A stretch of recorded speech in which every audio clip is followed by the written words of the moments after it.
بسم اللہ الرحمن الرحیم۔ یوسف بن حکم ثقفی قبیلہ ثقیف کے قابل عزت بزرگوں میں شمار ہوتا تھا، کیونکہ اس کے امیہ حکمران مروان بن حکم کے خاندان سے گہرے تعلقات تھے۔ یوسف بن حکم کے ہاں 41 ہجری میں ایک لڑکا پیدا ہوتا ہے جس کا نام اس نے کلیب رکھا۔ کلیب نے بچپن میں اپنے خاندانی کام میں اپنے بڑوں کا ساتھ دیا، یعنی طائف میں بکریاں چرائیں اور وہ پتھر لاتا اور کنویں کھودتا۔ اس نے ابتدائی تعلیم گھر میں ہی اپنے والد یوسف بن حکم ثقفی سے حاصل کی اور جلد ہی قرآن کو حفظ کر لیا۔ لیکن کون جانتا تھا کہ کلیب نامی یہ لڑکا بڑا ہو کر تاریخ کا سب سے ظالم حکمران بننے والا ہے۔ کلیب نے اس دور کے نامور اساتذہ سے اعلیٰ تعلیم حاصل کی اور طائف کے نزدیک کوثر نامی دیہات میں لوگوں کو قرآن کی تعلیم دینے لگا۔ اسی دوران اس کے والد نے اس کو پیار سے حجاج پکارنا شروع کیا۔ 20 سال تک یہ طائف میں ایک مذہبی استاد کے طور پر فرائض سر انجام دیتا رہا۔ حجاج چونکہ تعلیم و تدریس سے وابستہ ہو گیا تھا، اسی لیے یہ بہت ہی فصیح و بلیغ مبلغ اور ماہر خطیب بن گیا تھا۔ لیکن حجاج بن یوسف ثقفی کا کبھی بھی اس کام میں دل نہ لگا تھا اور وہ ایک آزاد خیال لڑکا تھا۔ وہ چاہتا تھا کہ دوسرے دوستوں پر سبقت حاصل کرے اور ان پر اپنا دباؤ قائم رکھے۔ حجاج بن یوسف اپنا کام دل لگا کر نہ کرتا تھا اور اس کو یہ شعبہ پسند بھی نہ تھا۔ ایک دن اس نے طائف کو خیر بات کہہ کر دمشق میں جا پہنچا۔ دمشق میں اس کی ملاقات عبد الملک بن مروان کے وزیر سے ہوئی۔ وزیر نے اس کو اپنے پاس ملازمت پہ رکھا۔ وزیر حجاج کی قابلیت پر بہت زیادہ متاثر تھا۔ اس نے حجاج بن یوسف کو ترقی دے کر اپنی جاگیر کی نگرانی کا عہدہ دے دیا۔ حجاج اپنا کام بہت دل جمعی سے کرنے لگا، لیکن وزیر کو ہمیشہ حجاج کا رعایا پر سخت رویہ فکر مند کرتا تھا۔ لیکن لوگوں پر ظلم و ستم کرنے کا نتیجہ یہ ہوا کہ وزیر کی جاگیر نگرانی بڑے اچھے طریقے سے وہ کر رہا تھا۔ اسی دوران عبد الملک بن مروان نے اپنے اسی وزیر سے اپنی فوج کی بے ترتیبی کی شکایت کی، جس پر وزیر نے اپنے ملازم حجاج کا نام پیش کیا کہ وہ فوج میں ترتیب لا سکتا ہے۔ وزیر نے اموی حکمران عبد الملک بن مروان کو اس بات سے آگاہ بھی کیا کہ حجاج بن یوسف سخت مزاج ہے۔ اس طرح حجاج عبد الملک بن مروان کی فوج کا حصہ بن گیا۔ حجاج نے خوب محنت سے کام کیا اور عبد الملک بن مروان کی دلجوئی سے خدمت کی اور اس کے نزدیک تر ہوتا چلا گیا۔ ایک وقت آ گیا کہ اموی فوج حجاج کے نام سے ہی ڈرنے لگی۔ وزیر کے دستے کو بھی حجاج بن یوسف کے سخت رویے کا سامنا کرنا پڑا، یہاں تک کہ وہ خود وزیر کے دستے کا حصہ رہ چکا تھا۔ جب عبد الملک بن مروان نے عراق پر حملہ کیا تو عبد الملک کو اس بات کا اندازہ ہو گیا تھا کہ حجاج بن یوسف ہی ایک واحد ہے جس کے لیے ہر حد پار کرنا کوئی مشکل کام نہیں، چاہے وہ اخلاقی و مذہبی ہی کیوں نہ ہو۔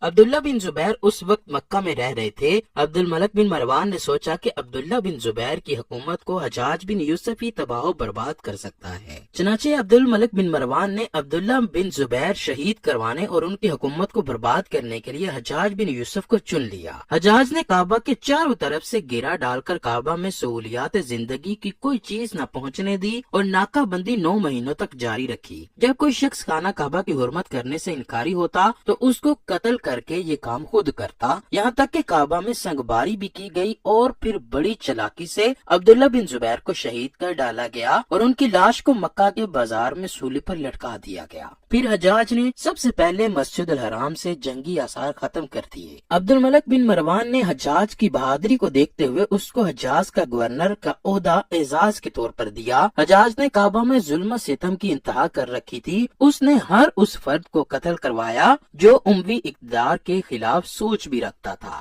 اس کی دہشت اتنی پھیل چکی تھی کہ لوگ عبد الملک بن مروان کے ہاتھ پر بیعت لے آئے۔ اس کے بعد حجاج کو مدینہ میں اٹھنے والی تحریک کو کچلنے کے لیے بھیج دیا گیا۔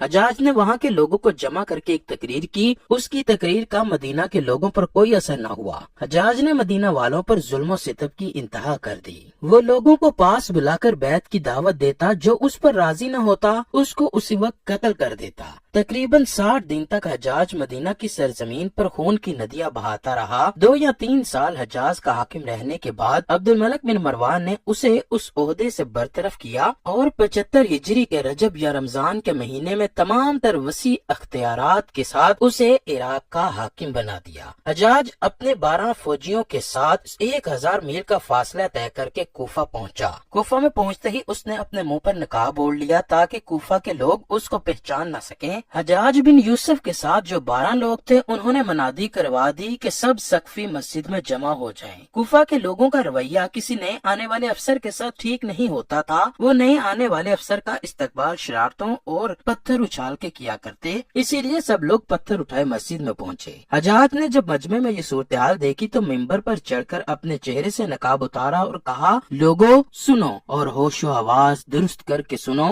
تمہاری اس حرکت کی وجہ سے خلیفہ نے تم پر مجھے بھیجا ہے۔ تم منافق، مفسد اور باغی ہو، تم ہر آنے والے کا جینا حرام کرتے ہو، لیکن مجھے تمہاری گردنوں پر پکی فصیلیں نظر آ رہی ہیں، اسی لیے اگر کوئی گردن نہیں جھکی تو یاد رکھیے گا جو نظریں اوپر دیکھیں گی وہ نکال دی جائیں گی اور جو گردنیں نہیں جھکیں گی ان کو کاٹ دیا جائے گا۔ تم سب عبد الملک بن مروان پر بیعت کر لو ورنہ تم پر ایسے ایسے ظلم کروں گا کہ تمہاری آنے والی نسلیں بھی یاد رکھیں گی۔ حجاج نے حکم جاری کیا کہ جو لوگ محلب بن ابی صفرا کی فوج سے نکل کر کوفہ آئے ہیں وہ اسی وقت چلے جائیں ورنہ اس کا انجام بہت برا ہوگا۔ کوفہ کے لوگوں کے دلوں پر حجاج کی اتنی دہشت پھیل گئی کہ انہوں نے ان کے ہاتھ پر بیعت کی۔ حجاج کوفہ سے بصرہ پہنچا تو اس نے وہاں زبردست تقریریں کر کے لوگوں کو متاثر کیا اور فوج کی تنخواہوں میں کمی کر دی۔ جو بھی فوجی اس کی اپیل کے لیے کھڑا ہوتا تو حجاج اسے ذلیل و خوار کرتا۔ فوجی حجاج بن یوسف سے باغی ہو گئے۔ انہوں نے حجاج کے خیموں کو چاروں طرف سے گھیر کر قتل کرنے کی کوشش کی، لیکن حجاج نے ان میں سے بہت سے لوگوں کو قیمتی ہیرے جواہرات دے کر خرید لیا، جس وجہ سے یہ خطرہ اس پر سے ٹل گیا۔ حجاج نے حضرت انس بن مالک کی شان میں گستاخی کی اور ان کے بیٹے کو بھی قتل کروا ڈالا۔ جب اس بات کا علم عبد الملک بن مروان کو ہوا تو اس نے حجاج کو حضرت انس بن مالک سے معافی مانگنے پر مجبور کیا۔